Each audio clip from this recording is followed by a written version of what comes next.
네, 안녕하세요. 저는 이베스트 투자증권에서 근무하고 있는 염승환 이사라고 합니다. 이렇게 만나뵙게 돼서 반갑습니다.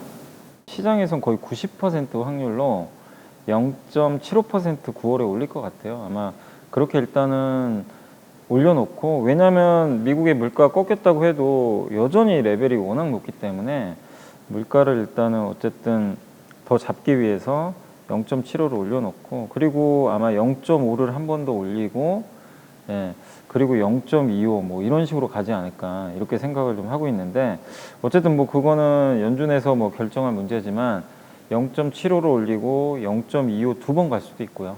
예, 그래서 일단은 올해 연말까지는 최소 3.5에서 한 3.75 정도까지는, 지금 2.5니까요. 사실은 앞으로 한 1%에서 1.25% 정도까지는 올리는 걸 시장은 예상을 일단 하고 있다. 이렇게 보시면 되겠고, 이제 내년이 문제인데, 내년에는 이제 일단 기준금리 4%까지 예상을 하거든요. 근데 만약에 올해 3.5%까지 올려놓으면 내년에 두 번 정도 올려서 4%를 맞출 거고, 근데 올해 3.75까지 올려놓으면요, 내년에 결국 한 번 올린다는 얘기거든요. 그렇게 보면은 사실상 이제 이렇게 강하게 그 긴축을 하는 건 이번 9월이 마지막일 가능성이 높아요. 그러니까 긴축을 하긴 하는데 속도는 이제 둔화되기 시작하는 거죠. 그래서 이번 9월 FMC에서 저는 개인적으로 0.75를 올려도요, 뭐 시장은 그렇게 크게 반응을 안 할 것 같고, 이미 왜냐하면 90%가 지금 확률을 하고 있기 때문에 그건 뭐 시장이 다 반영을 한 거죠. 그래서 과거에도 아시겠지만 FMC에 0.75 자이언트 스텝을 했을 때도 오히려 주가 급등한 적들이 있었잖아요. 그런 식으로 이번에 0.75를 올린다 하더라도 크게 놀랄 일은 아니다. 다만 이제 연준 의장의 발언이 문제가 될 것 같아요. 지난번에 FMC에서는 약간 피벗이라 그러죠. 약간 스텝을 좀 바꾸는 그런 뉘앙스를 던져서 증시가 한번 환영을 좀 한 적이 있는데, 이번에도 그런 좀 발언을 해줄지, 아니면 좀 계속해서 어쨌든 지금은 그런 걸 우리가 따질 단계가 아니고 계속 긴축 그냥 밟아 나가야 된다. 물가 꺾일 때까지 좀 강경하게 나갈지 이건 두고 봐야 되겠지만, 어쨌든 그런 발언에 따라서는 좀 상승의 강도는 좀 달라질 수 있다. 그렇게 생각을 하시되, FMC에서 금리 올리는 것 자체가 시장에 큰 악재가 될 것 같지는 않습니다. 미국 연준 입장에서도 이 증시가 또 너무 오르는 것도 싫어요. 싫기 때문에 올라오면 눌러버려요, 한 번씩. 그래서 만약에 FMC 전까지 또 미국 증시가 오르면 연준장이 눌러버릴 수도 있어요. 저번에 잭슨홀 미팅 때도 그랬거든요. 근데 그렇게 연준장이 공격적인 발언을 했는데도 과거와 다른 점은 뭐냐면 증시가 잘 안 무너져요. 한번 확 빠졌다가 다시 올라왔죠. 그러니까 그런 식으로 증시는 어느 정도 하방 경직성 확보됐다. 근데 이제 연준 의장이 확실히 내년도에 우리 좀 기조 바꿀 것 같다라고 굉장히 완화적으로 얘기를 하면 랠리가 굉장히 강하게 나오는 거고, 근데 그런 발언이 아니라 여전히 좀 센 발언이 나오면 증시가 뭐 빠진다가 아니라 이제 상승이 제한되는 거죠. 그러니까 강도 자체가. 그래서 좀 어떻게 보면 좀 박스권으로 갈 수 있기 때문에 연준 의장의 발언 강도가 일단은 좀 그 상승이나 이런 어떤 박스권 흐름을 좀 결정짓지 않을까라고 보고는 있습니다. 금리를 안 올릴 수는 없는 게, 이렇게 뭐 우리나라도 6%까지 갔고 미국은 8%, 유럽도 뭐 8%, 뭐 9% 나오는 이 상황에서 그냥 중앙은행이 어차피 이건 뭐 에너지 문제 때문이니까 우리가 할 게 없다, 그렇다고 그냥 방치해버리면 그러니까 이게 물가는 더 올라갈 수도 있는 게요. 왜냐하면은 기대 인플레라고 하죠. 이제 소비자들이 생각하는 이제 기대치죠.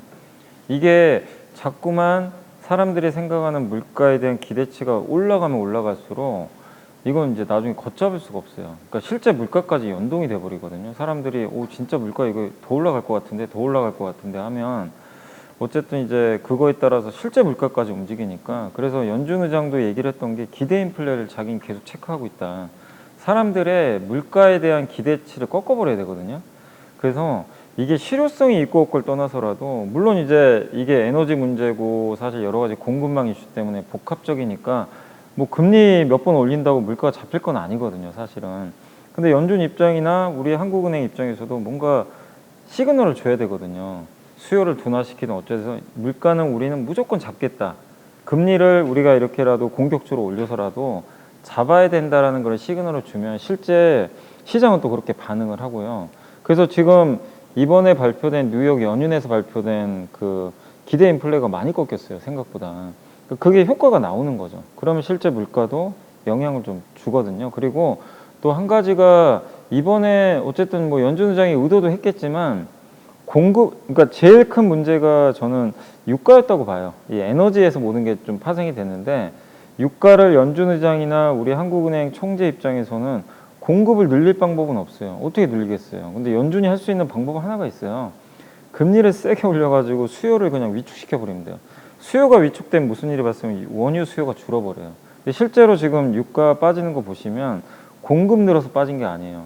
수요 위축 때문에 유가가 120달러에서 80달러까지 폭락을 해버렸거든요. 그러니까 일단 이것도 먹힌 거죠, 실제로는. 그래서 이 기준금리를 올린 게 효과가 없다고 볼 수가 없어요. 실제로는 금리를 올리고, 물론 이제 거기에 또 한 가지 좀 유가의 치명타를 날린 게 중국의 제로 코로나. 중국이 제로 코로나를 써버리니까 이것도 역시 수요 위축이죠. 근데 이거는 뭐 중국의 정책이니까. 근데 그게 맞물려 버리니까요. 국제 유가가 그냥 완전히 무너져 버린 거죠, 생각보다. 그래서 결국 그러니까 연준이든 세계 각국의 중앙은행들이 기준금리를 올린 건 어느 정도 제가 봤을 때는 효과는 나오고 있다. 다만 이제 이로 인해서 파생되는 게 경기 침체, 그죠? 또 이제 부동산 문제 이런 것들은 있을 수가 있어요. 그래서 특히 우리나라로 따지고 보면 한국은 지금 부동산 부채가 굉장히 많잖아요. 그래서 지금 보면 부동산 가격 이미 떨어지기 시작을 했고 지방은 뭐 미분양 쌓인다 이런 얘기도 나오고, 근데 한국은 부동산 자산이 차지하는 비중이 너무나 크기 때문에 이게 망가지면 또 안 되거든요. 그래서 아마 제 생각에 한국은행에서 이 부분은 뭐 저보다 당연히 더 잘 알고 있겠죠. 그래서 일단 한국은행의 이창용 총재도 언급을 했던 게 일단 물가는 좀 잡자. 물가가 안정화되는 시그널이 조금이라도 보이면 어쨌든 그 성장도 신경을 쓰겠다고 했거든요. 그러니까 어느 시점에서는 기준금리 동결할 수도 있어요. 상황을 봐서는. 그래서 저는 뭐 충분히 그건 뭐 한국은행이 좀 알아서 좀 잘하지 않을까라고 좀 보고 있기 때문에 일단은 물가만 좀 잡힌다면, 그러니까 물가를 잡기 위해서 금리를 어쨌든 올렸고 그게 수요를 위축시켜서 지금 어쨌든 조금씩은 잡혀가고 있어요. 이런 것들이 확인이 되고 있기 때문에 어쨌든 너무 막 이 부분에 대해서 저는 좀 부정적으로 볼 필요는 좀 없다라고 좀 보고 있는데, 다만 이제 우려되는 건 그거죠. 이게 물가가 또 안 잡혀버리면 이렇게 했는데도 나중에 또 뭐가 생겨가지고 물가가 치고 가버리면 그때는 이제 정말 충격이 또 불가피하거든요. 그래서 앞으로 확인할 거는 우리가 뭐 금리를 올린다 이런 것보다도요, 결국엔 물가가 진짜로 계속 꺾이는지 봐야 되겠죠. 이게 기조적으로 이렇게 꺾여져야 되거든요. 근데 이러다가 이렇게 튀어버리면 이건 또 지금 실기할 수도 있는 거니까 물가 안정화를 계속 체크하는 게 지금 좀 필요할 것 같습니다. 그 달러가 사실 그 달러 강할 때 한국 증시가 좋았던 적은 없어요. 우리나라 뭐 특히 강달러 구간에서 예전에도 그랬지만 신흥국의 자금 유출이 많이 일어났고 신흥국 리스크가 커졌고 실제 신흥국이 뭐 파산한 적도 있으니까.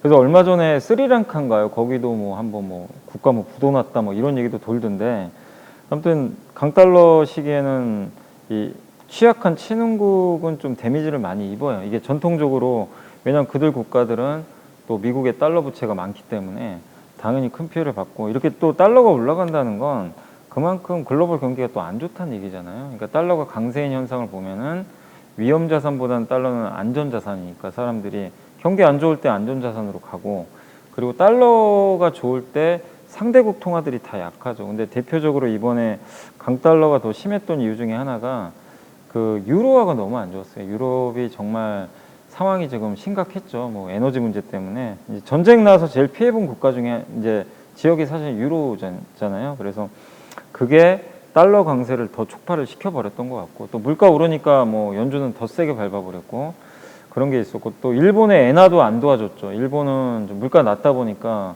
더 막 돈을 풀고 있고, 그러니까 이런 것들이 결국엔 달러를 구성하는 요소 중에 엔화랑 유로와 합치면 거의 70%가 돼요. 이 두 나라가 너무 약하니까 달러는 초강세로 갈 수밖에 없는 것 같아요. 그러니까 이런 부분들이 한국의 원화에도 당연히 부정적으로 작용했고, 또 중국은 위안화가 좀 약한 이유가 제로 코로나 포기를 안 하잖아요.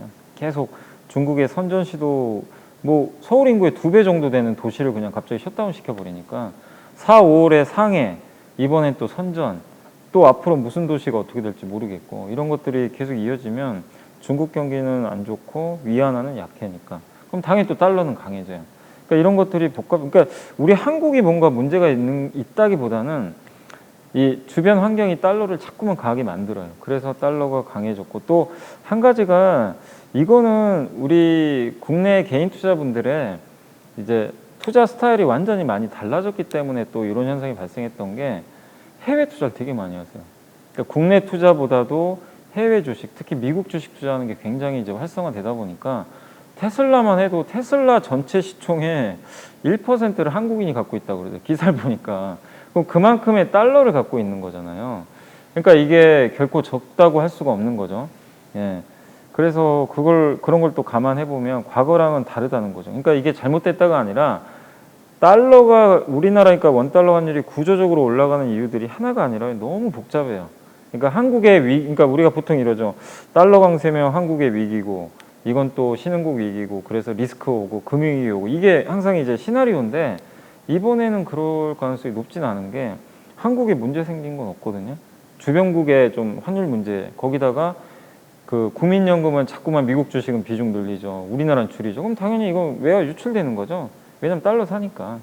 예, 그리고 우리나라 개인 투자분들 당연히 국내 주식 만약에 파시는 분이 또 해외 주식 사면 그것도 역시 이 외화 유출이죠. 어떻게 보면은 달러를 이제 사는 거니까 이제 그런 것들이 구조적으로 이어지다 보니까 과거랑은 다르게 달러가 더 강해지고 원달러 환율이 올라가는 것 같은데 만약에 근데 유로와 엔화, 위안화가 강해진다면 만약에 4분기부터 그러면 달러는 또 약해지는 거고 근데 그 조건들이 조금씩 나오잖아요. 유럽에 지금 천연가스 가격이 폭락을 했어요. 에너지 문제가 좀 완화되고 전쟁이 뭐 섣부르지만 뭐 끝난다는 얘기도 요새 간간히 들리더라고요. 그리고 중국은 이제 부양책을 안 쓸 수가 없는 상황까지 갔고 실제 돈 풀고 있고요.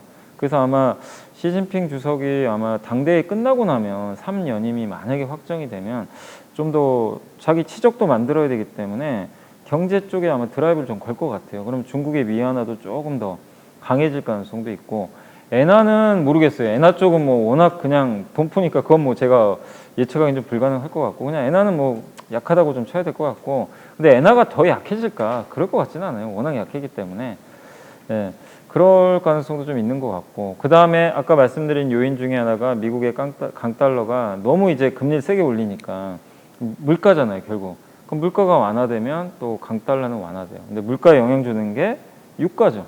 유가 꺾였단 말이에요. 천연가스. 근데 그렇다는 얘기는 또 강달러를 좀 완화시키는 요인이죠. 그러니까 지금보다 달러가 더 강해질까 그렇게 계산을 하면 그런 것 같지는 않아요. 그리고 이제 많은 분들이 또 질문하시는 게 환율이 이게 너무 올라가니까 이거 진짜 우리가 모르는 뭐 악재 있나 금융 리스크 있는 거 아니냐.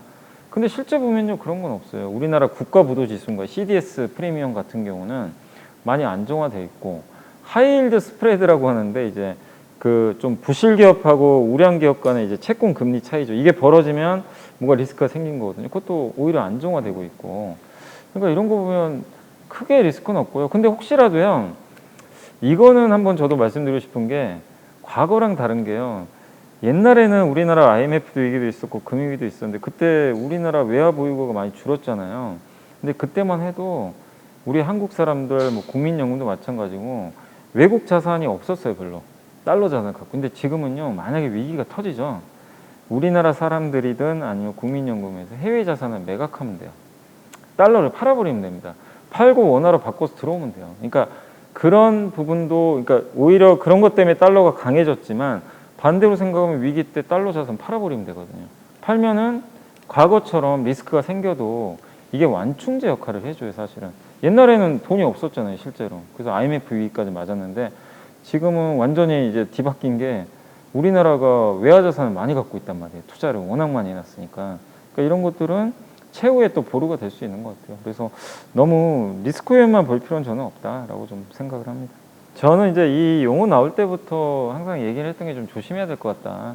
용어 나올 때부터 이제 보통 이런 용어들이 이거 보시면 태조이방어는 그냥 어거지로 붙인 거잖아요. 원래 태종이잖아요. 그러니까 이거는 말을 만든 거고 사실 이렇게 만들었다는 얘기는 그만큼 시장이 안 좋은데 이 기업들이 물론 강했죠. 근데 그만큼 워낙 독보적이었는데 이게 계속 이어질 거냐? 저는 좀 그렇게 보진 않거든요. 왜냐하면 그러니까 이 태조 이방원이 올라갔던 우리가 배경을 보면은 결국엔 정치적인 이슈가 있었죠. 그러니까 신냉전으로 이제 요즘에 가는 분위기인데 거기서 이걸 근본적으로 만들었던 가장 큰 이유가 사실은 전쟁이었거든요. 근데 전쟁 리스크가 여기서 더 확산될 것 같진 않아요. 지금 뭐 양국 간의 이제 교착 상태긴 한데 요즘에 우크라이나가 조금씩 더 좀 선전을 하더라고요. 러시아가 좀 위축된 것 같고, 그런 분위기가 만약에 이어지면 휴전이 될 수도 있고 전쟁이 어느 시점에서 끝날 수도 있거든요. 그러니까 여기서 상황이 더 악화될까? 그럴 것 같지는 않고, 또 한 가지가 유럽의 에너지 문제가 컸잖아요. 유럽의 뭐 천연가스, 러시아가 가스 끊어버리고 이러니까 천연가스 가격이 급등하고 관련 기업들 중에 뭐 조선주나 이런 게 많이 갔는데, 결국 근데 다시 천연가스 가격은 폭락을 했어요. 고점 대비 한 40%나 빠져버렸거든요. 그러면 이제 이 역시도 태조 이방원의 하나의 모멘텀이 지금 떨어지는 지금 상황이고, 근데 분명히 한 가지는 이런 건 있겠죠. 이 중에서 이제 신재생 에너지 쪽, 이쪽은 이게 뭐 올해만 하고 끝날 이슈는 아니잖아요. 왜냐하면 미국의 인플레 감축 법안에 신재생 에너지 들어가 있고, 유럽도 리파워 EU라 그래서 2027년까지 이제 러시아에서 우리는 천연가스 수입 안 한다. 그러면 이제 그 많은 부분을 뭐 태양광이나 풍력이나 LNG로 대체를 할 거예요. 그래서 이런 그 태조 이방원이 그냥 단순히 뭐 테마주로 그냥 한번 올랐다고 끝났다, 이렇게 보지는 않지만, 어쨌든 이런 신재생 에너지 쪽에 대한 모멘텀은 분명히 아직은 남아 있지만, 뭐 방산도 마찬가지죠. 무기 많이 이제 폴란드에도 수출까지 했잖아요. 그래서 분명히 예전하고는 다른 흐름은 맞지만 주가가 그걸 충분히 저는 어느 정도 반영을 했다. 반대로 이런 것들이 이 모멘텀이 180도 바뀌어 버린다면, 만약에 전쟁이 끝나거나 지금 실제로 천연가스 가격이 떨어지죠. 유가 떨어져 있죠. 그러면은 어떤 기업들이 좋아질까요? 반대로 이게 수급이 결국 결정을 하거든요. 태조 이방원이 좋으면 이쪽으로 쏠리고, 이쪽이 좋을 땐 삼성전자를 팔아버렸어요. 근데 지금 삼성전자가 하루에 갑자기 5% 가까이 폭등을 했어요. 이게 뭐냐면 태조 이방원이 꼭 나빠서리보다는 시장은 이제 선택을 하는 거죠. 이쪽으로 좀 옮겨가자. 시장 분위기가 바뀌었다. 이렇게 보는 또 과정인 것 같아요. 그래서 저는 적어도 4분기는 10월, 11월 정도까지는 그래도 우리나라 대형 수출주가 좀 유리하지 않을까. 태조 이방원보다는. 태조 이방원은 이 약세장에서도 올해 주가 막 2배씩 오른 기업도 굉장히 많거든요. 가격 부담까지 생겼기 때문에 저는 이쪽은 좀 이제 4분기엔 조금 쉬어간다. 쉬어가되 여기서 그냥 쉬어가니까 이제 끝났다, 이게 아니라 이 기업들 중에서 분명히 내년에 또 좋아지는 기업들은 분명히 있을 거란 말이에요. 그래서 미리 좀 공부를 하셔가지고 내년을 보고 한 2~3달 쉬어갈 때 좀 분할 매수할 수 있는 건 사면 되겠죠. 대신에 그냥 스토리만 가지고 오르는 기업들도 많이 있어요. 이제 그런 기업들은 어쨌든 좀 리스크 관리는 해야 된다. 아무튼 태조 이방원은 지금은 좀 4분기는 조금은 쉴 수 있다라고 저는 좀 보고 있습니다. 삼성전자는 사실 뭐 앞이 깜깜해요. 아직도 보면 좋은 게 없어요. 근데 이런 거죠. 그걸 누가 이제 모르냐 이거죠. 다 알아요. 주식 투자하는 사람 치고 삼성전자 좋게 얘기한 분은 없어요. 그러니까 그 얘기는 뭐냐면 더 나쁠 게 없다는 얘기예요. 기대치가 없어요. 그럼 주가는 이미 빠졌고, 근데 여기서 뭐가 하나씩 조금이라도 희망이 생기면요, 주가는 급등을 하게 돼 있어요. 왜냐, 아무도 기대를 안 하기 때문에. 그런 면에서 저는 충분히 투자 매력은 있다. 그리고 삼성전자가 여기서 뭐 적자 날 것도 아니고 이미 PBR 기준으로 1.1배라서 뭐 이미 악재들은 충분히 반영됐거든요. 근데 왜 못 갔냐면 좋은 게 안 나와요. 예, 재고는 늘죠. 반도체 가격이 매일 떨어지죠. 중국은 셧다운하고 있죠. 미국과 중국 맨날 싸우죠. 뭐 반도체 수출하지 말라 막 이러니까 뭐 삼성전자 입장에서는 좋은 뉴스가 하나도 없고, 그러다 보니까 이제 모멘텀을 못 찾는데, 근데 이 상황에서 그래서 아마 그 주가는 뭐 모멘텀이 없으면 계속 뭐 지금 구간에서 좀 올랐다가 빠졌다 할 가능성이 있어요. 근데 여기서 그 저는 이제 하방은 굉장히 단단하다고 생각을 하기 때문에 투자 관점에서는 굉장히 좋다. 아니 여기서 크게 나쁠 이슈는 지금 더 이상 없거든요. 이미 다 반영을 했기 때문에. 근데 혹시라도 뭐가, 그러니까 저는 여러 가지 중에서 좀 보고 있는 게, 일단 첫 번째가 중국이 제로 코로나 정책을 만약에 푼다면, 뭐 풀지 안 풀지는 몰라요 저도. 근데 그동안은 이거를 계속 했는데 어느 시점에서는 좀 풀 수 있다고 보거든요. 계속 이대로 놔두면 중국 경제가 안 좋은데, 그걸 풀면 좀 완화시키면 중국의 어쨌든 소비가 살아나요. 중국 소비의 대표적인 게 또 IT 기기죠. 거기서 모바일, 중국 스마트폰이 정말 안 팔려요. 그러니까 계속 근데 이번에 애플 아이폰은 또 주문량이 엄청나더라고요. 근데 애플 아이폰 잘 팔리면 삼성전자한테도 좋아요. 반도체 들어가니까 부품이. 그래서 중국 소비가 어쨌든 애플을 봤을 때는 건재한 것 같고, 근데 제로 코로나만 좀 풀어주면 중저가 폰도 잘 팔릴 가능성이 분명히 있어요. 그러면 이건 삼성전자한테는 일단 좋고, 그리고 중국은 작년 10월부터 돈 계속 풀었어요.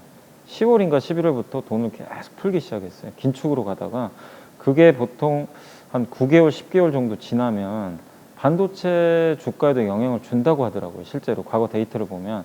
근데 그게 지금 좀 적용될 만한 구간에 이미 왔고, 또 한 가지가 3분기 실적 발표가 이제 10월 말에 할 거예요. 삼성전자 하이닉스가.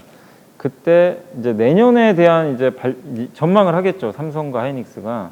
근데 이제 아마 이런 질문들이 나올 것 같아요. 내년에 설비 투자 어떻게 할 거냐. 업황 안 좋은 건 다 알아요. 내년까지. 그럼 줄일 거냐, 유지할 거냐. 근데 만약에 삼성전자가 내년에 좀 불확실하니까 공급 축소를 좀 하겠다. 설비 투자를 좀 약간 슬로우하게 하겠다. 이런 발언이 만약에 나오면 이거는 굉장한 모멘텀이에요. 왜냐하면 내년 업황 안 좋은데 공급을 늘린다는 건 이거는 굉장히 뭐 그냥 가격 하락해도 그냥 점유율 늘리겠다는 건데, 내년에 안 좋은 걸 알고 공급 줄이면요, 우리가 생각한 것보다 내년에 반도체 업황이 빨리 돌릴 수도 있어요. 공급을 줄인다는 얘기잖아요. 그러니까 그런 발언들이 3분기에 또 나올 수도 있어요. 10월 말에. 근데 아직 이건 저희 예측이니까 모르지만, 근데 그런 것들이 하나씩만 만약에 나와주면 여기서 뭐 나쁘게 볼 이유가 뭐냐 이거죠. 근데 그 중에 하나만 나오면 주가는 한번 급등할 수도 있거든요. 그래서 저는 삼성전자가 지금 좋습니다 얘기를 하는 게 아니라, 투자 관점에서 최악은 이제 다 반영은 됐는데 좋아질 것들이 하나씩만 나온다면 뭔가 반전이 나오니까 이렇게 좀 부진할 때 좀 힘들더라도 좀 오히려 투자할 기회로 활용하는 게 낫지 않나 이렇게 보고 있습니다. 일단은 LG엔솔과 CATL은 경쟁 관계인데, 지금 이번에 미국의 법안을 보면 극명하게 드러났어요. CATL이 우물안 개구리가 될 가능성이 굉장히 높아졌어요. 그러니까 중국이 전 세계 전기차 판매의 절반이에요. 그리고 한 30%가 유럽. 미국은 아직 그 어떻게 보면 10%도 안 돼요. 미국은 지금 침투율도 굉장히 낮고, 이 상황에서 중국은 중국 시장에 뭐 사실 우리나라 기업들 아예 들어가지도 못하잖아요. 보조금도 안 줘버리니까. 그런 상황에서 중국만의 잔치였고, 근데 중국은 지금 침투율이 20% 넘어갔거든요. 전기차가. 보통 침투율 20% 넘어가면 대중화라 그래요. 대중화 단계라서. 그러면은 그런 구간에선 투자해서 크게 수익 낼 만한 기업들이 별로 없어요. 그러니까 스마트폰도 그랬거든요. 스마트폰 이제 시장 침투율이 20% 넘어서면서부터는 이 기업별로 옥석가리기가 펼쳐져요. 진짜 1등 기업만 올라가고. 그래서 애플과 삼성이 살아남았잖아요. 스마트폰은. 나머지 다 올라가고.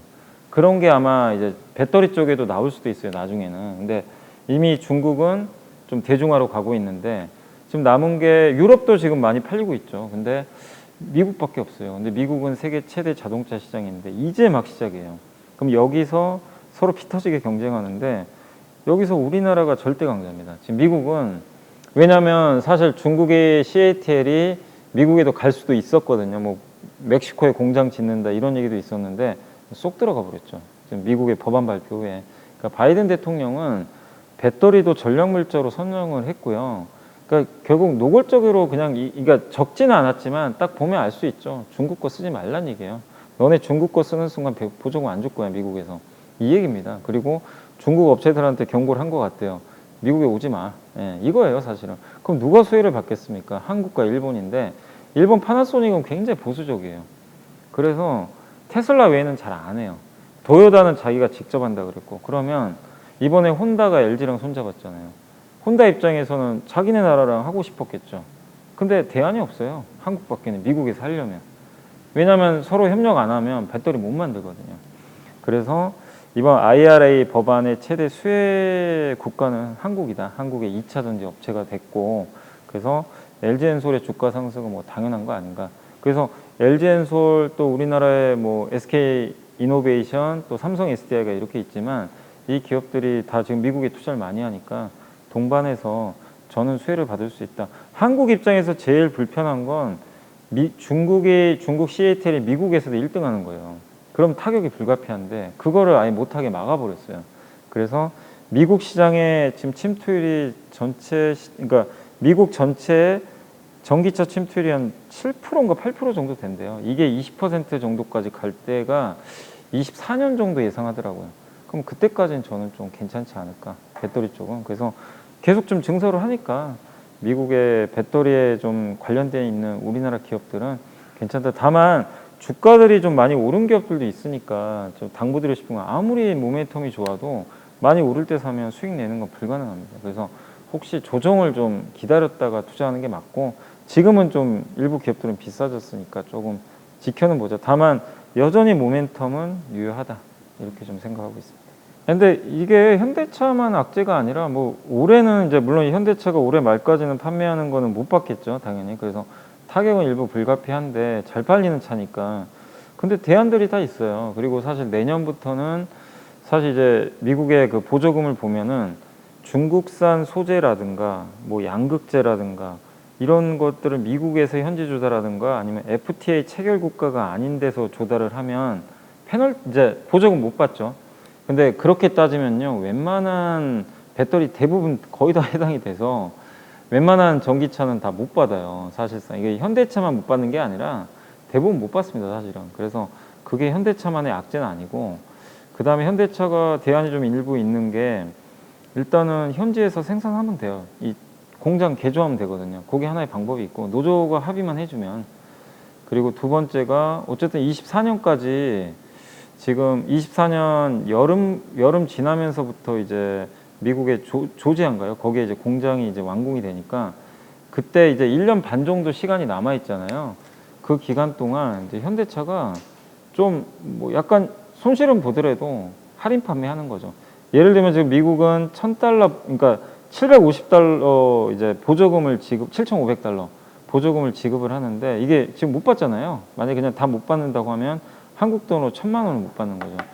그러면 현대차가 1,000만 원을 그냥 만약에 차를 사러 오는 소비자한테 주는 거예요. 그러니까 5천만 원짜리 차면 4천만 원에 팔아버리는 거죠. 1,000만 원 손해보고. 근데 그게 가능한 이유 중에 하나가, 일단 현대차가 이 전기차 같은 경우는 만약에 온라인으로 판매를 하면요, 딜러 비용이 잘 안 들어가고요. 또 한 가지가 지금 환율이 올라갔어요. 환율이 이렇게 올라가면요, 미국의 물건을 팔 때 가격이 싸져 버려요. 미국 사람들이 봤을 때는. 그러면 그만큼의 환율 효과가 좀 생겨요. 그리고 지금 현대 기아차의 전체 판매량에서 전기차 비중이 그렇게 높지는 않아요. 예. 그러니까 아직은 대중화 모델이 아니잖아요. 적어도 미국에서 제대로 대중화 되려면 24년, 25년은 가야 되거든요. 근데 그때쯤 되면은 현대 기아는 이제 미국 공장이 다 만들어져요. 그러니까 시간도 좀 벌 수가 있어요. 근데 우리가 그러니까 냉정하게 생각해 보면 현대 기아가 큰 타격을 받지는 않아요. 근데 이제 제일 타격을 받을 건 뭐냐면, 현대 기아가 너무 안일하게 대처를 해가지고, 아니 나는 비용 지출도 안 하고 보조금 안 줘? 그래, 나는 그러니까 23년부터 24년 상반기까지 전기차 안 팔려도 상관없어, 이러고 그냥 수수방관하는 거. 이게 최악인 것 같아요. 왜냐하면 1년 반 동안 만약에 뭐 $1,000 같은 거를 만약에 보조금 못 받거나 지원을 안 해주잖아요, 현대차가. 그러면 아마 미국 사람들 안 사려고 그러겠죠, 전기차를. 그러면 현대차가 좋고 나쁘고를 떠나서 사람들이 현대차를 나중에 이제 보조금을 받는 상황이 와도 선택을 안 해버릴 수도 있어요. 그래서 저는 현대차가 대응을 안 하는 게 좀 가장 큰 악재라고 보고 있고, 아까 말씀드린 여러 선택지 중에서 뭐 한두 개라도 해주면 충분히 좀 그렇게 리스크로 볼 필요는 없다, 이렇게 보고 있고, 그 다음에 이제 현대차의 남은 숙제는 뭐냐면, 뭐 물론 보조금도 보조금인데 전기차를 많이 팔아야죠. 결론은 전기차를 얼마나 미국에서 앞으로 많이 팔 거냐. 근데 이제 SUV 전기차가 나오거든요, 현대차가. 아이오닉 7, 그 다음에 기아가 EV9은 아마 내년에 나오는 걸로 아는데, 이게 미국에 나온다고 하는데, 이게 미국 소비자들의 선택을 받아야 됩니다, 반드시. 이게 고가 모델이에요. 이게 잘 팔려야 대당 판매 단가 올라가고, 아 이제 현대 기아는 전기차에서 인정을 해주는 거죠, 미국 사람들이. 근데 그런 브랜드가 돼야 되거든요, 실제로 기업 가치가 올라가려면. 그래서 좀 시험대에 이제 놓여 있다. 그러니까 지금 나오는 전기차는 아주 고급 브랜드는 아니잖아요. 세단 위주고. 근데 내년부터 나오는 거는 SUV 모델이기 때문에, 미국은 또 SUV 본고장이고, 여기서 얼마나 팔리느냐가 현대 기아의 장기 주가를 좀 결정하지 않을까, 저는 그렇게 보고 있습니다. 저는 지금 좋은 거보다 좀 최악인데 더 나쁜 거, 그러니까 더 안 나쁠 거 있잖아요. 안 나쁜데 뭔가 좋아질 이게 조금이라도 뭐가 있는 거, 그걸 좀 보고 있는 게, 저는 이제 그쪽 섹터 중에서 좀 그 중국이 얼마 전인가요? 1,300조 규모 인프라 투자 발표했던 것 같더라고요. 근데 아직은 이제 그쪽 관련주들이 움직이지 않았는데, 중국은 어쨌든 지금 인프라 투자를 지금 계획을 하고 있고 경기 부양을 해야 되니까 할 것 같고, 지금 전쟁은 아직 안 끝났지만 지금 우크라이나도 재건 준비를 좀 하고 있는 거는 같아요. 젤렌스키 대통령이 예전에 인터뷰한 거 보니까 미국 쪽에도 요청을 했던 것 같더라고요. 또 한국에도 요청을 한 것 같긴 한데, 어쨌든 전 세계적으로 이렇게 재건 요청을 좀 하는 것 같고, 또 미국은 이제 앞으로 보시면 미국은 지금 IRA 이번에 인플레 감축법안 보면은 뭐 반도체 법안도 마찬가지고 결국엔 공장 짓겠다는 거예요. 투자. 미국에 다 투자해라. 공장 지어라. 인건비는 많이 들어가도 우리가 보조금 주겠다. 미국에 공장 짓고 고용 늘리겠다. 이게 지금 목적이고, 유럽도 비슷하고, 우리 한국도 보시면 윤석열 대통령이 그 정책 중에 하나가, 이게 모르겠습니다. 민주당이 이제 뭐 찬성을 해줘야 되겠지만 그 반도체 투자를 많이 하면 세액공제가 좀 파격적이더라고요. 뭐 25%인가요? 최대 그 정도까지 하는데, 지금 10%가 안 되는 세액공제를 막 2배 이상으로 늘려주거든요. 이건 뭐냐면 지어란 얘기죠. 공장 같은. 그러니까 그게 다 공통적으로 함의하는 게 뭐냐면 그러니까 반도체 인프라 뭐 아니면 뭐 땅을 팔 수도 있고 여러 가지가 있겠지만, 인프라 투자에서 고용을 좀 이렇게 늘려가지고 경기를 회복시키겠다는 목적이에요. 왜냐하면 소비 증가가 좀 어려운 지금 시기잖아요. 소비를 늘리기가 어려우니까 정부가 인프라 투자해가지고 좀 의도적으로 부양을 하겠다는 거예요. 돈을 풀기는 어려우니까 재정으로. 그러면 거기서 수혜받는 기업들이 뭐냐 이거죠. 그게 저는 나올 것 같아요. 근데 그 중에서 주가 못 오른 대표적인 기업이 철강. 이 인프라 투자할 때 이게 산업의 쌀이잖아요. 철강 없으면 안 돼요. 만약에 우크라이나가 재건 들어가면 철강도 엄청나게 필요할 거고, 중국도 마찬가지고, 또 뭐 굴삭기 같은 건설 기계 다 기본적으로 들어갈 거고요. 그 다음에 만약에 중국이 부양책을 계속 써서 인프라 투자를 한다면 그 벌크선이라 그러죠. 이렇게 원자재 실어나르는 배, 그걸 이제 운행하는 우리나라 업체들이 이제 벌크 해운이죠. 해운사 중에서도 이 벌크선사 이쪽들이 좀 좋을 수가 있을 것 같고, 또 반도체도 저는 투자를 이렇게 만약에 뭐 전 세계적으로 한다면 반도체 장비도 지금 되게 안 좋아요. 반도체 장비주들이 막 워낙 업황이 안 좋다 보니까. 근데 결국엔 미국이나 우리 한국이나 이런 데서 반도체 투자를 어쨌든 이제 정부 지원하에서 하게 된다면 장비가 안 들어갈 수가 없잖아요. 그러니까 이런 부분 보면 반도체 장비도 좋지 않을까. 근데 이 기업들의 공통점이 하나 있어요. 주가들이 완전히 지금 다 눌려 있어요. 너무 안 좋아가지고.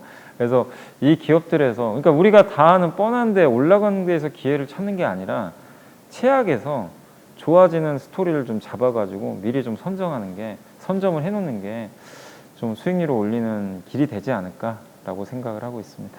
펜오션하고 대한해운.